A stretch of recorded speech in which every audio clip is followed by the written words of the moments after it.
Well, hey y'all, welcome to a Wet Your Whistle Wednesday on Uncle Bub's Bell Buckle Beer Reviews. I'm out here on a very pleasant March afternoon. Today is actually March the 22nd, and y'all won't see this probably till sometime in April. But the wind's kind of kicking a little bit, so I hope it don't mess up my microphone too bad, but I had to get out here before it rains. The clouds are starting to move in. It was sunny earlier, but I just wasn't ready yet. And now it's kind of clouding up, so whatever. Anyway, what I've got for you today on a Wet Your Whistle Wednesday is a brew. Alright, so it's from the Hoppin Frog Brewing Company out of Akron, Ohio. And I have seen these brews in Murfreesboro, but I've been kind of, the only way I could find them was like in a 6-pack, stuff like that, and I just don't know anything about them. I've never tried a Hoppin Frog. So last time I went, I found like 4 or 5 different kinds of Hoppin Frog that I could buy in a single. And this single is a Frogichlaus, I guess is how you pronounce it. It says a 2020 edition on here. It's a 13.5% ABV, but it's in an 8.45 fluid ounce can. It's a little bitty can of Frogichlaus from Hoppin Frog. This is, I guess, it's supposed to be a holiday brew. It says creamy and gently warming Swiss-style celebration lager with a malty taste and aroma, low bitterness, and reddish-brown color. Frogichlaus is mellow and soothing, and the perfect beer to settle down for a cold winter's nap. Alright, well, it's springtime. And of course, this has got a date on it of 2020 on the front. You can see the 2020 date there. Frogichlaus, I guess that's how you pronounce it. Frogichlaus. I'd call it Frogichlaus, is what I'd call it. I'd call it Frogichlaus, but y'all can pronounce it however in the hell you want to, I reckon. Not a whole lot of information on the can. You can go to Hoppin Frog, Hoppin without a G, frog.com to get more information about this brew. And my kitty cat's wanting to jump in my lap here. And because this can is so small, an 8.45 fluid ounce, I just brought out one of my Crown Royal glasses. It's kind of small to put it in. 13.5% ABV, y'all. And this is a Swiss-style celebration lager. That's what it says on the can here. It's got some kind of crud right there in the rim of it. Dadgummit. Alright, so let's see what we got here.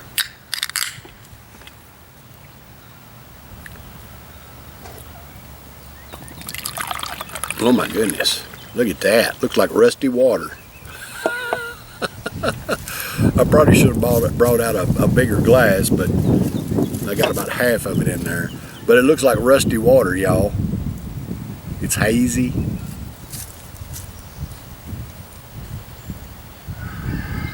Whew, it's 13.5% ABV. The aroma coming off of it, of course, it ain't got no head at all.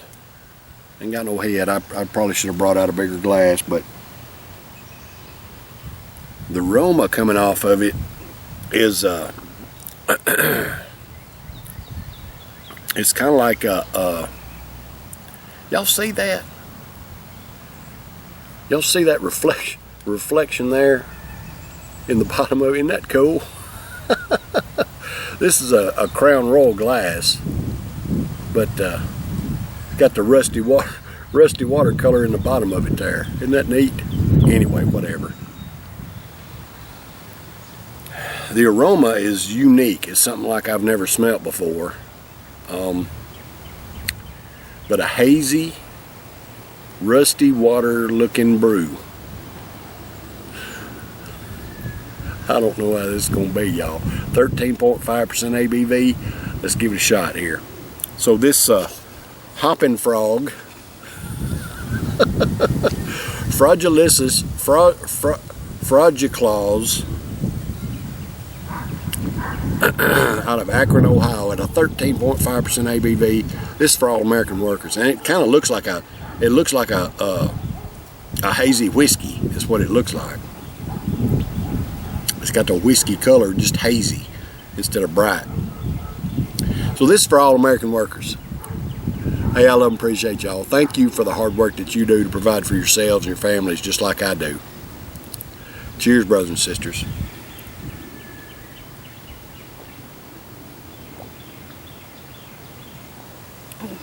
Ooh. Ooh.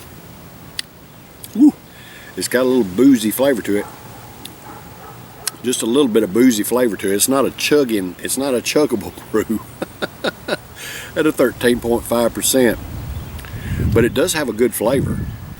It's rich, very, very rich. So it's not a chuggable brew.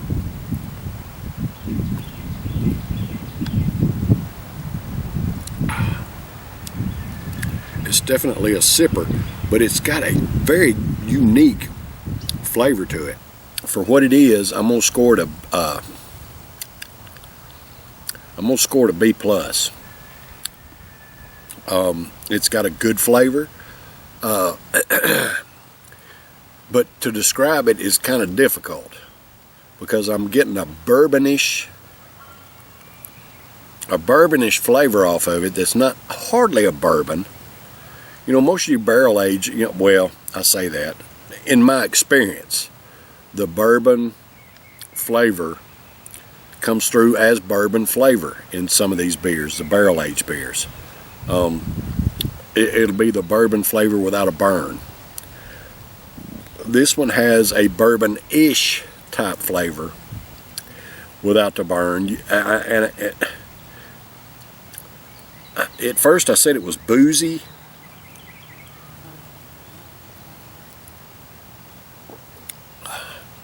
But maybe in the very finish I'm getting a boozy flavor, but for the most part it's like a deep, rich, semi-sweet caramel is kind of what I'm getting out of it.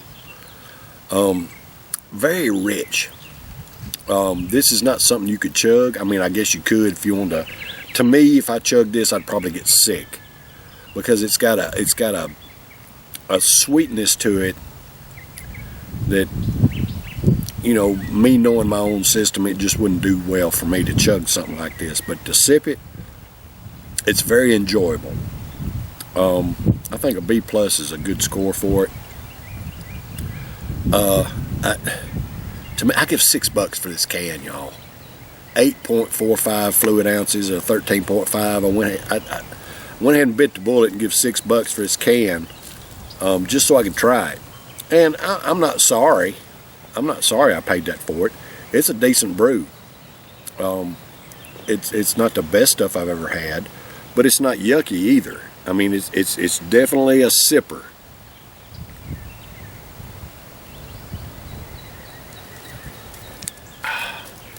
All right, y'all. That's been a Wet Your Whistle Wednesday this week. I'm holding the can up here because I'm afraid the wind's going to blow it off.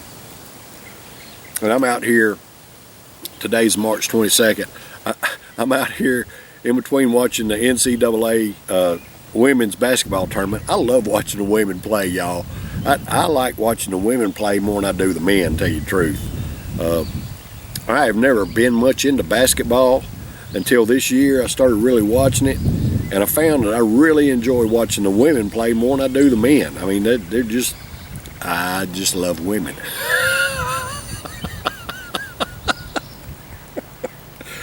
Anyway, hey, I love and appreciate y'all. I'll be back tomorrow for a Tennessee Thirsty Thursday. I got a Tennessee brew out of Nashville that I'm going to do for you tomorrow. So y'all stay tuned. Take care. I love and appreciate y'all. Cheers.